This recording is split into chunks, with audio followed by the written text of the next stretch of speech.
Well, hey, everybody. It is my pleasure to be here with one of my favorite people, Curry Whisenhunt. Now, how do you say your last name, Curry?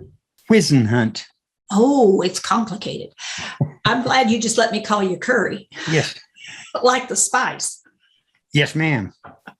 So I'm here with Curry, and Curry does a huge number of things. Curry, tell us one of the things you are really doing these days as an advocate and a person living with dementia that you think really is reaching out and helping other people. What are you doing? Well, I've got my Facebook page, and it's really doing good. But the biggest thing is we do a weekly. A friend of mine, Linda Zapula, reached out to me a year ago this last March, and she was a member of my group, and she just sent me a message, said, "Hey, would you like to do a podcast?" And I said, "What's a podcast?" Because I had no idea. I had never heard one or anything. So she told me about it, and I said, "Yeah, that's exactly what I would love to do." So we started a podcast in September of 2020, and it's now we have listeners in 53 countries. We're over 13,000 downloads. So that's all right. I never thought it would be that good. Yeah. Like I said, I had no idea what a podcast was, and I didn't expect much of it, but it's doing pretty good. I'm telling you what, it has been my pleasure to 2 times be on your podcast. Yes, and it is a really remarkable resource for people, because what this is all about is Lewy Body Dementia. And of all the dementias we talk about, this is certainly one of the hot ticket items, because as soon as people hear about this, frequently they go, "I think that might be what my mom has, or what my dad has, or what my husband has, or what I have."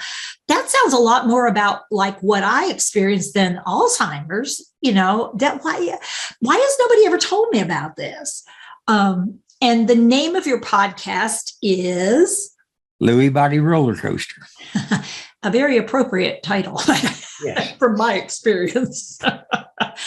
So you do so many things, Curry, and you do more than that. You run support groups too. Yes, ma'am. We have we have a support group on Mondays, Monday mornings from 10:30 to noon Central Time.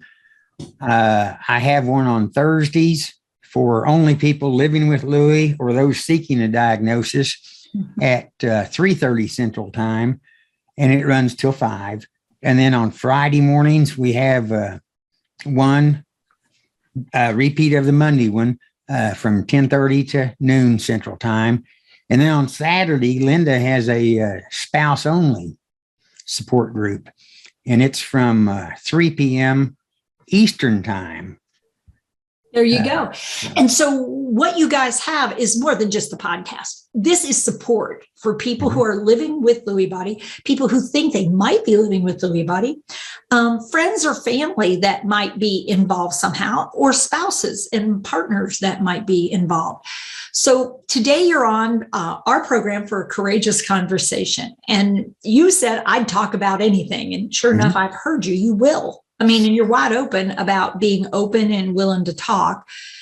And I had a real curiosity, which is, I have often found, this being a female, I have often found that men, when they first confront changes that are happening, they find they are having trouble doing things they used to be able to do, or they're particularly with Lewy body, you're seeing things that don't make sense, or you're experiencing things or thinking things that seem odd or weird, or stuff that you used to do is just not like it was. They don't want to sort of talk about it, and they sometimes then will have emotional reactions to things that to those of us on the outside seem like, what the heck? He just lost it, and I didn't do anything. But it's a lot about bottling things up and worrying without talking. So you said you'd be willing to talk about this, being a man, having some changes. And how did you get started in that yourself? All right. It's a long story. I'll try to make it brief. in 2006, 2007, my wife, we had sold our house and she had jumped on my truck. I was a cross-country truck driver. So she had jumped on the truck and decided, since I wasn't getting home very often, we'd sell the house and she'd just travel with me. Well, about in 2000. How did you feel about that, Curry? Was that exciting and sort of? Oh, it was. I was ready for it. You bet. Okay, cool. I was going to say, I just thought I'd check that out. Oh yeah, that was a two-person decision. Cool. Oh yes, ma'am. Once we decided to sell the house, I mean, we sold it in like 30 days and put everything in storage what we didn't sell, and she jumped on the truck with me and we took off. It gave her a chance to see the country. She had never seen the East Coast or the northern part of it. Yeah. So. But I started having auditory hallucinations first. I would be driving down the road, and of course, she crocheted the entire time she was on the truck. And she would be crocheting, and I would hear her talking to me, but I couldn't make out what she was saying. And I'd turn to her and I'd say, "What'd you say?" And she'd say, "I didn't say anything." And this started happening pretty frequently. And so we shook it off as maybe the road noise or my ears, I'm hard of hearing in one ear. And you already knew that. You already knew Yes. you were hard of hearing. So that was, like you knew that you had some hearing issues. And so it was easy to sort of like, maybe. Yeah, we just shook it off as my ears were playing tricks on me. And it got to where it was a joke. Even sitting here when we would come home and take a break off the road, we could just be sitting here, the two of us, and I would hear her talking, but I couldn't make it out. And I would turn to her and I'd say, "What'd you say, hon?" And it got so frequent that all she would say was, "I love you, babe," and I'd say, "Well, I love you too." And that let me know that she wasn't saying anything, And then in, so did you ever have anyone else's voice in your head or just yours? No, I heard other people talk. Oh, you did? Oh, okay. Yeah. I was just curious. Yeah. Yeah. But I couldn't make out who it was or anything like that, And so then in about 2010, I started having mild visual hallucinations. Wait a minute. So that was like 4 years? Yeah. And during that time, I did start having olfactory, where I could smell things that weren't real. Wow. And we just didn't think nothing of it, And, were you seeing a doctor for anything else? Or no. Hadn't been to a doctor in years. Yeah. Okay. Yeah. Okay. That's good. Okay. I'm glad he didn't ignore your symptom or you never brought it up. Yeah. In 2010, I started having mild hallucinations. I would see... I traveled from Florida to Texas a lot. Florida to California. And I would get out in Arizona and I would see saguaro cactus. And I would think it was a group of people standing on the side of the road when it turned out it was actually saguaro cactus. I would see, as silly as this sounds, cactus running alongside my truck. I would see telephone poles that were straight up and down start swaying, stuff like that. But then in 2000, and did you say anything to your wife about them? Jokingly, I did. I posted it on Facebook, and everyone, just some people said, "You're taking too many drugs. Take a blue pill instead of red pill," stuff like that. And, but we all just joked about it. And because I was working well over 70 hours a week, and we just assumed that I was tired and being overworked. And my ears were playing tricks, and my nose was, and now my eyes were playing tricks on me, And it got to where at that time I was driving daytime. And it got to where I didn't like driving daytime. I got paranoid of it. So I started driving nights while the roads were empty. Everyone else was sleeping. I would be out there driving. Yeah. And that's when my visual hallucinations really got bad. I had a giant lizard riding on my passenger door. I had men every now and then. I'd just be driving down the road, and I'd look and there would be guys standing on my running board trying to get in my driver's side door while I'm driving down the road.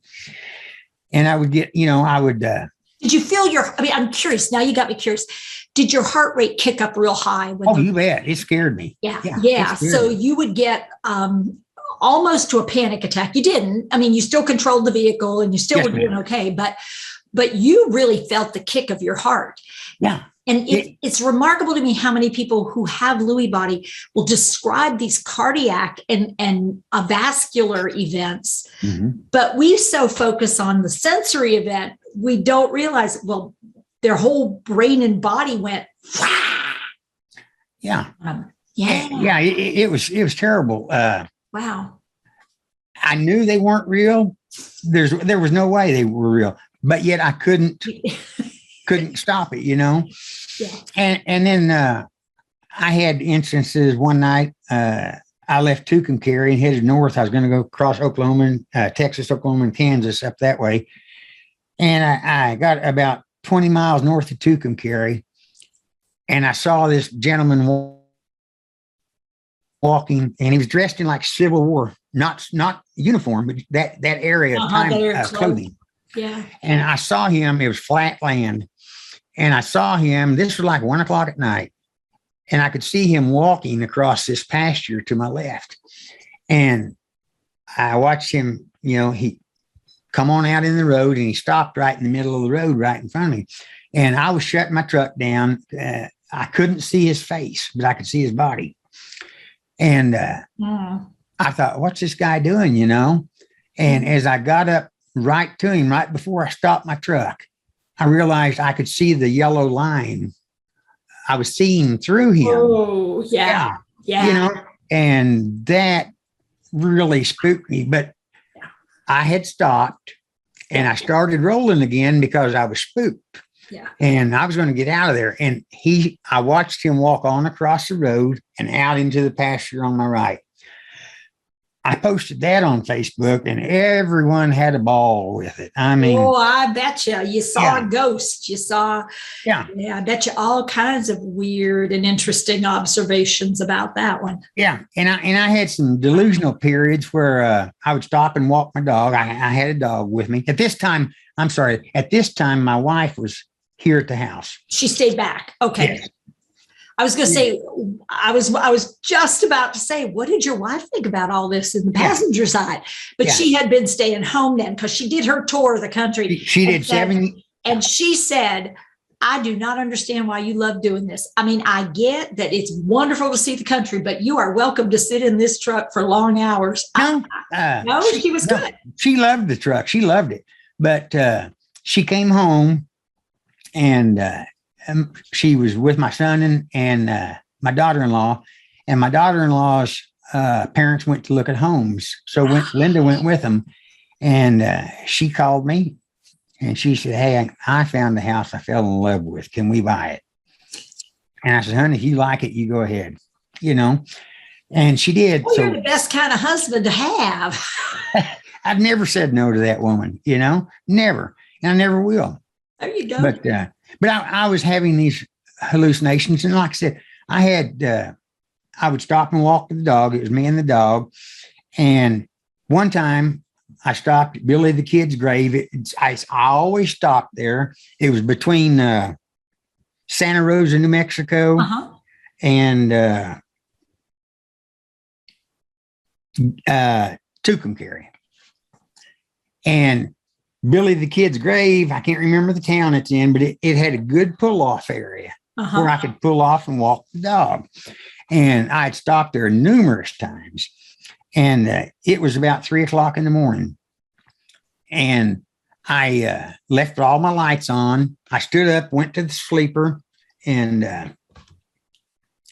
got my coat on and got back up, turned the inside lights off, and got the dog out, and we walked, and we never got out past the front of my truck or past the rear of it. And we never went more than 15 feet out from the truck because I wanted to stay in the lit up area.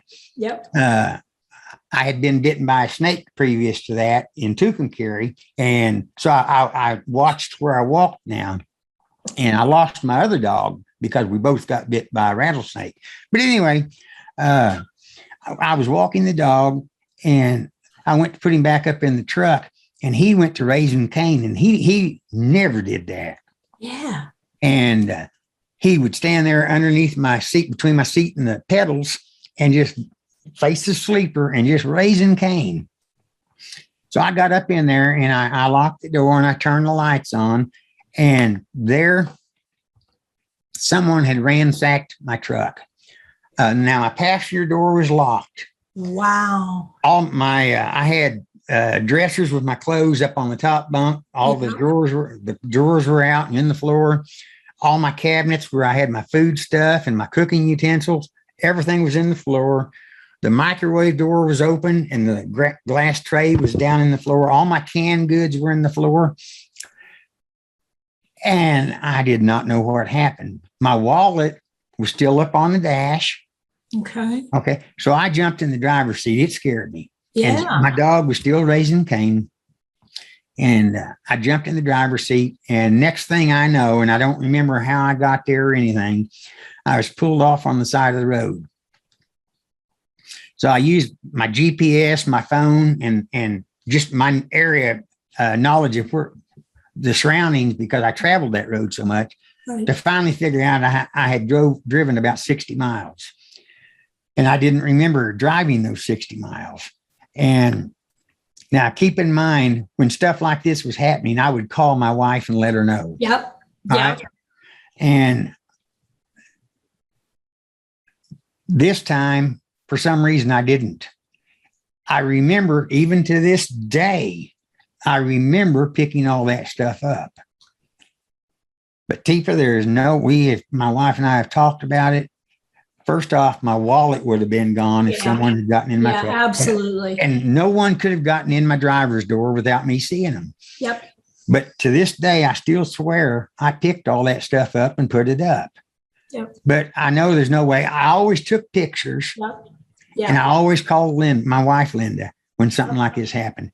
Yep. And I didn't do either of those. So it did not happen. It was you know that it must not have happened, but it was so real. So intensely real. And Still the is to this dog's day. reaction said something else other than usual happened here. Yeah. Still to this day, it gives me chills talking about it. And I still swear I picked that stuff up, but I know I didn't. Yeah. And it wasn't long after that, Tifa. I think I told you this before. I was out in California, and I got up to do my pre-trip inspection, and I couldn't walk the length of my truck. All of a sudden, I lost my breath. Yeah. Yeah. And I let that go. I told my wife about it. I said, I'm having trouble breathing, but we didn't think much of it. And I didn't tell her how really bad it was. Of course you did. Yeah, that's the guy thing. I had a little trouble breathing. Yeah. Well, she could hear it when I would talk to her on the phone, Yeah, yeah. Agonal breathing like you're about to have a heart attack. Yeah. I like that. But it got to where I couldn't walk the length of my truck without having to stop and rest and catch my breath. And on the 70th day, I called Linda and I said, she had been trying to get me to go to the doctor. Mm-hmm. And I said, go ahead and make me a doctor's appointment. And that's what she did. So you had to get to the place where you got scared enough that you decided you needed to do something rather than just keep going like you were going, because it wasn't getting any better. Right. I mean, it was getting worse, and it was getting scary worse in that you would not be able to drive even with those delusions and hallucinations. You weren't going to be able to keep driving because you were losing physical ability. Well, and it had gotten to where now I always left the truck stop about 7:30 at night, and I would park about 9 or 9:30 in the morning. And it got to where I would leave the truck stop. Truck stop may be a mile from the interstate or a half mile, and I would leave the truck stop and I would get up to the interstate, and I didn't know whether to go east or west or north or south, whichever way the interstate ran. Mm-hmm. So I would have to take a ramp because there was nowhere to pull over. Yep. So I would take a ramp and I'd pull over, and I had to get my paperwork out to figure out which way I was supposed to be going. Yeah. And that was happening more frequent. Yeah. And then it would happen in the middle of my drive shift. I would be driving and all of a sudden, where am I taking this load? I have no idea. And I would have to pull over. So I started making myself notes before I got started each night. And I had them in the seat there next to me. So when that did happen, I could look at that and I didn't have to pull over. I knew which way to go. Yeah. That's how bad it got. So you were still problem solving. I mean, do good problem solving, but the fact that you were having to do it when you're a man who click, click, click, click, and there's no click, click. I mean, right. click, click, click, click, click, nothing's happening. Yeah. So yeah, wow. So how scary was it going to the doctor? Yeah. I wasn't scared. Okay. I really thought I had lung cancer. Both my folks and all my grandma and grandpas, they all died of lung cancer. There you go. They were all smokers. Were you a smoker? I was smoking 4 packs a day. Oh, you are a typical truckle. 4 packs a night. Yeah, typical tucker. You got to keep going with the nicotine. You had that nicotine thing going on. Yeah. And so my wife and I both assumed it was cancer, and we'd already did the talk. Well, if I've got cancer, I'm not taking treatments because I saw what it did to everyone else. Yep. So we were prepared for it to be cancer. And that's what the doctors thought. Yeah. Well, sure. And you had the profile. I mean, you're short of breath. All that good stuff. And so my doctor, which I had never been before because I hadn't needed a doctor in years, but my wife got me an appointment with her doctor. And she sent me out to have CT scans and MRIs and everything. And when nothing showed up, then she sent me to a heart doctor. And when the cardiologist got through with all his tests, he said, there's nothing wrong with your heart. Your heart's good and strong. So I went back to my doctor. She sent me to a pulmonologist then. And we're working our way through the organs. You're working your way through all the organs. Let's see what else can we check out. Got your lungs, got your heart, got your kidney. Okay, here we go. Let's keep going. Exactly. And he did all kinds of tests on me. Let me back up. I'd gone to the emergency room before this twice. Mm-hmm. And one of them said I was an alcoholic when I was telling them about my hallucinations. And I have not had a drink at that time in over 30 years. And the other one said I had COPD. I love the assumption. The other one, see a what? The other one said I had COPD. And my wife Linda and I, we Googled it, and I had none of the symptoms of COPD except the shortness of breath. Right. But the other symptoms I did not have. Yeah. So we knew it wasn't that. So the pulmonologist, he tested me for COPD. He said, "You don't have COPD." He said, I've got a friend of mine who's a neurologist. And he said, from what you're telling me, he's the only doctor that really listened. He said, from what you're telling me about your hallucinations and stuff, I think you're having frontal temporal seizures. Okay. So he was, so first thought was it will be seizures. We'll be able to fix it. You'll be right and tight and ready and on your road. Right. Yeah. But his doctor, my insurance would not, it was outside of my plan. So that did me no good. So when he couldn't find anything wrong with us, I went back to my doctor and she sent me to a neurologist. And now all these doctors thought that I had cancer. They couldn't find anything wrong with me. So they all assumed it was cancer.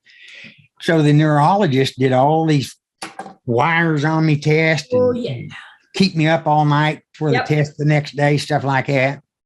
And she couldn't find anything wrong. No epilepsy, no seizures. I mean, nothing like that. Because that's what she was thinking. Okay, well, let me check for seizure activity. So then she said, you've got to have an occult malignancy. And I said, what's that? And she said, it's a cancer that you have somewhere in your body that we do not know the origin of, but you have to have it. And I think it's in your brain. So she was going to send me to the Mayo Clinic. Well, at this time, I had to quit. I had to quit working. The doctors made me quit driving. Yeah. So this was 30 days after they made me quit driving, and my insurance lapsed. I couldn't afford the Cobra. Yeah, because it's how much a month? I mean, like, people have no idea. Well, you could get it after you quit. It's like, no, nobody in their reasonable life could do that unless you're a millionaire. Yeah. Because it's outrageously expensive to carry insurance on yourself after you don't have a job. Yes. So when my wife said, well, how are we going to send him? She wanted to send me to Mayo. Yeah. My wife said, okay, how is this going to work? Because his insurance has lapsed. Yeah. And the doctor I'm not kidding you at all. The doctor stood up, shook our hands, opened the door, said, I hope you all have a nice life. And she walked out. And she dropped us like a hot potato.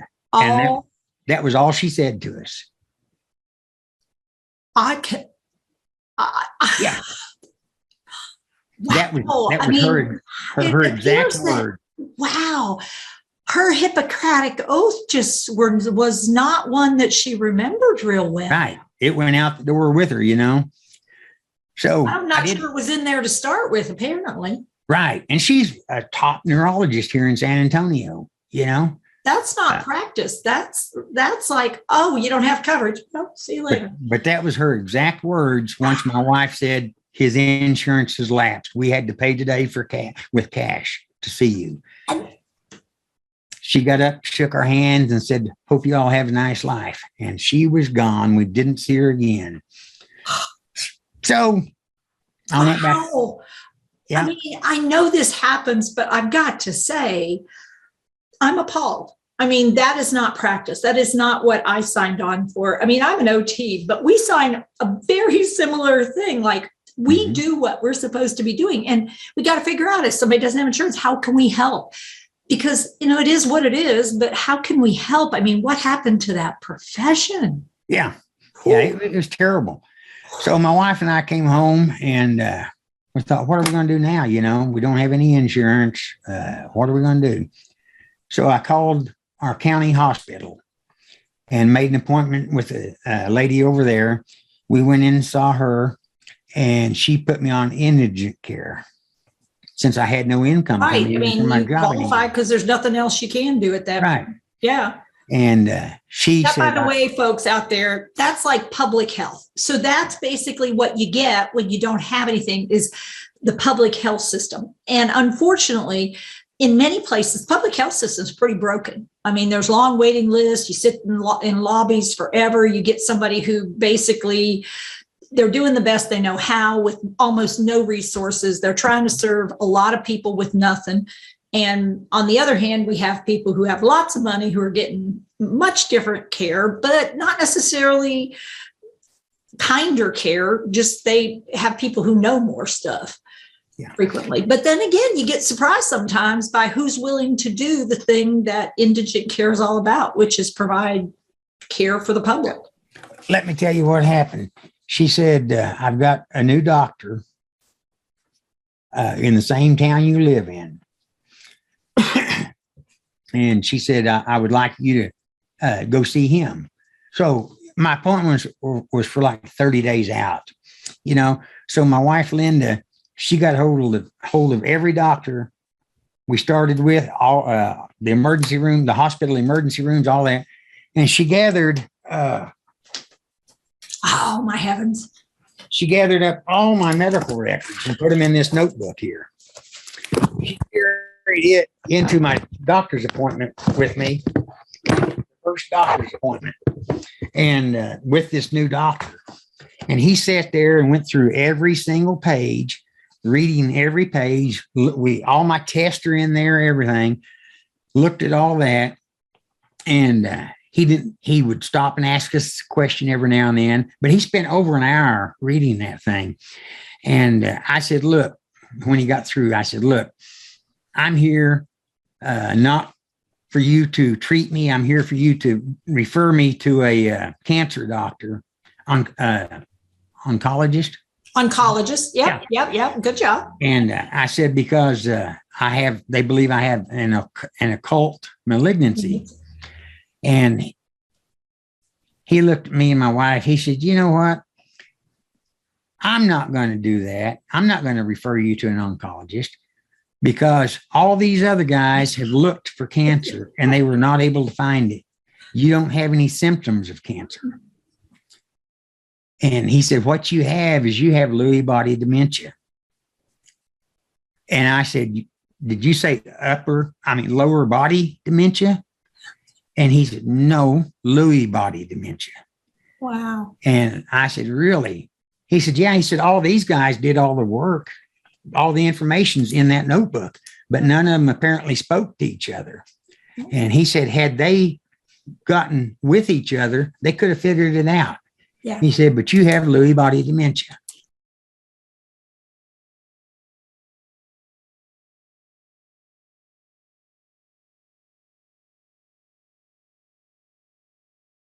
Hi, I'm Teepa Snow, and you just found our YouTube channel and watched one of our videos. I'm the owner and founder of Positive Approach to Care. Thanks for watching. And if you liked, if you have a comment about, or you would, please share it with people you know. Oh, and if you haven't yet done it, consider subscribing. We'll let you know when the next new video comes out. And you might want to visit our website, www.teepasnow.com, where you'll find other resources as well. See you there.